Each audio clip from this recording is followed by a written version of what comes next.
Today, I want to discuss the real common mistakes that people make that end up keeping them very unhealthy. This information becomes very important as you age, especially over 50. But if you're younger, take notes. And you're definitely not going to find this information if you just ask your average doctor. They're not expert in nutrition. They just don't get the training. Whatever they recommend, go in the opposite direction. It's about giving you a label for a certain condition that's very descriptive and then matching that with a medication. I'm a lot more interested in getting to the root cause. So number one, you want to really make sure that the source of your information that you get is based on someone who has a lot of experience in results in the problem you're trying to solve. Number two, be very careful about accepting a diagnosis that just doesn't seem right. Number three, make sure that the solution or the treatment that you get doesn't create more problems than your current symptoms, aka side effects. And that relates to this next point. If you expose yourself to too much stress, it kind of gets stuck into your mind and you're trying to go to bed and you can't sleep and you're worrying and you're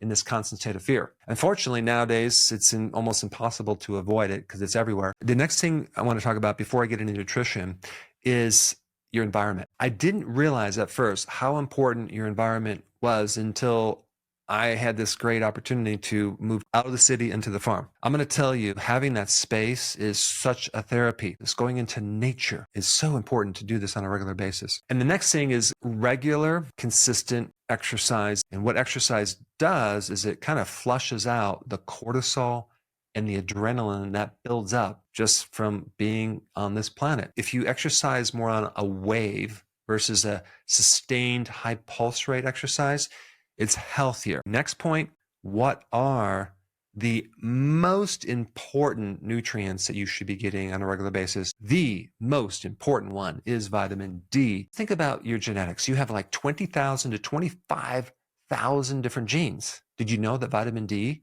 influences 10% of those genes? To create a therapeutic effect for vitamin D, you need to use 10,000, 20,000, 30,000, 50,000 or more of vitamin D3 to really create an effect. There's a medical doctor who specializes in autoimmune diseases. This medical doctor gets results. He has over 900 videos on testimonials before and after that you can see just using high doses of vitamin D3. There's certain doctors that are using high doses of vitamin D3 to remodel certain parts of the eye and repair really difficult things like glaucoma. There's other doctors using high doses of vitamin D3 to shrink fibroids. So vitamin D is super, super important for your health. And of course, getting more sun too, and we just don't go outside enough. The second most important nutrient is magnesium. It's very rare that anyone gets enough magnesium. Magnesium is involved in thousands of different things in the body. Every different type of heart disease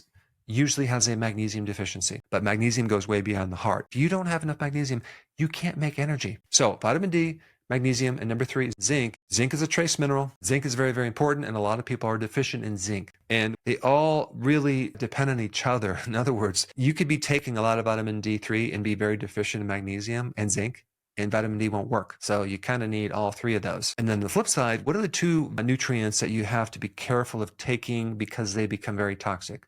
Number one, calcium. As we age, calcium tends to plug everything up. And guess what? Magnesium is the regulator of that. And so if you don't take magnesium enough on a regular basis, you're going to put yourself at risk for heart disease. Why?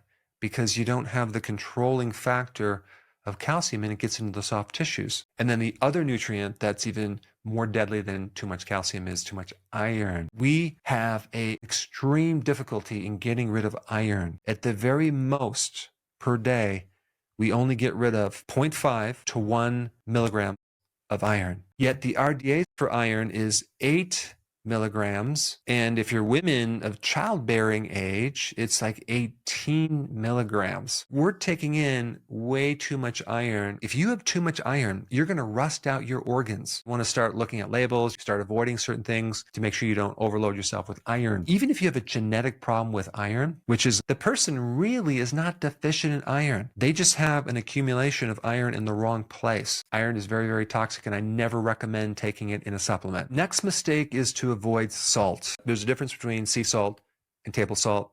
I always recommend sea salt because sea salt has 84 minerals. If someone is salt sensitive, in reality, They're just deficient in potassium because potassium and sodium work together. And we need a considerable amount of sodium. And you get that from sea salt. And when you're deficient in salt, your cortisol goes up. This can affect your sleeping. This can make you stressed. It's a very important electrolyte. The RDAs for potassium, you need 4,700 milligrams. That's also really important for generating energy for your nerves and your muscles every single day. I don't think anyone gets that. Next point, someone recently asked a question, what should I be doing as I go through menopause? And I said, well, make sure you're consuming enough cholesterol foods. You're like, what? Are you kidding? Doctor's trying to lower my cholesterol. Well, what happens when we age is we start having a decrease in hormones, testosterone, progesterone, estrogen, things like that. And all of those hormones are built out of cholesterol. When you start to cut down your cholesterol, or you take certain medications that cut down your cholesterol,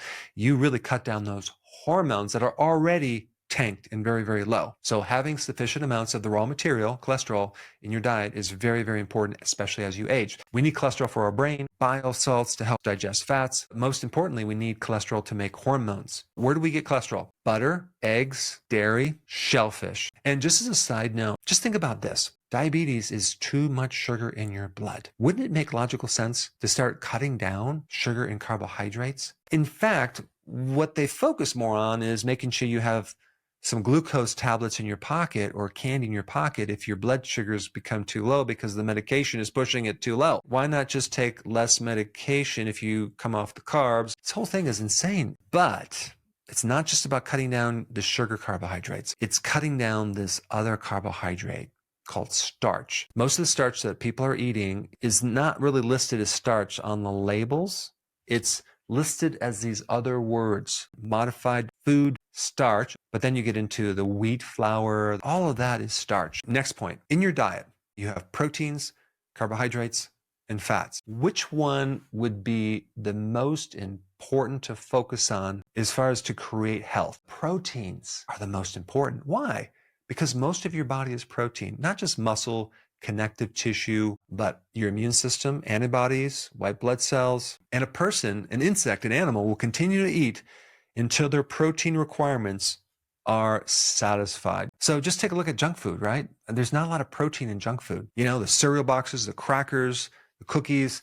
Look at the protein. It's just like missing. What food would give you the most healing right off the bat? Grass-fed beef, grass-fed lamb. That's the most nutrient-dense food to heal the gut, to give you trace minerals, to give you B vitamins, but also to give you the highest quality protein. I mean, think about it. As we age, especially over 50, we start losing our muscle. You need to keep your protein at a higher level with each meal. You can also get a super concentrated amount of these nutrients from organ meats. I wish I liked liver. I don't like it. I'm not going to eat it. However, there's another liver that I love. In fact, sometimes I crave it and it's really delicious. It's cod liver. And the reason I'm bringing up this cod liver is because it's one of the best sources. I consume it probably twice a week. All right, next point is very, very important. The frequency of eating. Let's say you're consuming 2,500 calories per day and you were to consume them just twice a day versus 6 times a day, all those extra meals creates more of a problem for you because every time you eat, you stimulate insulin. Producing too much insulin is probably the single biggest problem right now behind so many chronic illnesses, not just diabetes, but a fatty liver,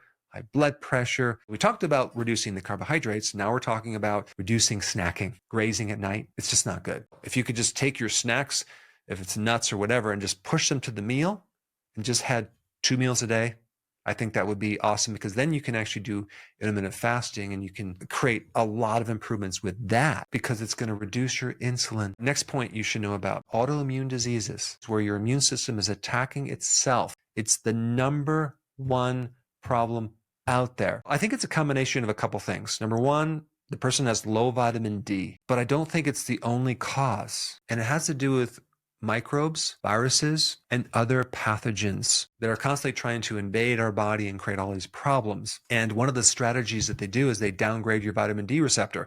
Now, normal amounts of vitamin D don't do anything for you because the microbe is really smart. There's something else that occurs just before this infection, because in practice, I ran into this. These people almost always had a stress event right before they developed this autoimmune disease, loss of a loved one, loss of a job, loss of something. What happens when a person goes through a severe shock? What happens to the immune system? It becomes suppressed with high levels of cortisol. Things can happen to the immune system. And if you're already low in vitamin D3, you can have this shift in the immune system where this immune system starts inappropriately attacking its own tissue and develops an autoimmune disease. Not only that, prednisone, which is a synthetic type of cortisol, will shut down the immune system too. This is why they use it for autoimmune diseases, anything like rashes on the skin. The greatest single thing you can do for stress is exercise and do things to change the environment that you're in. It's not exposing yourself to so much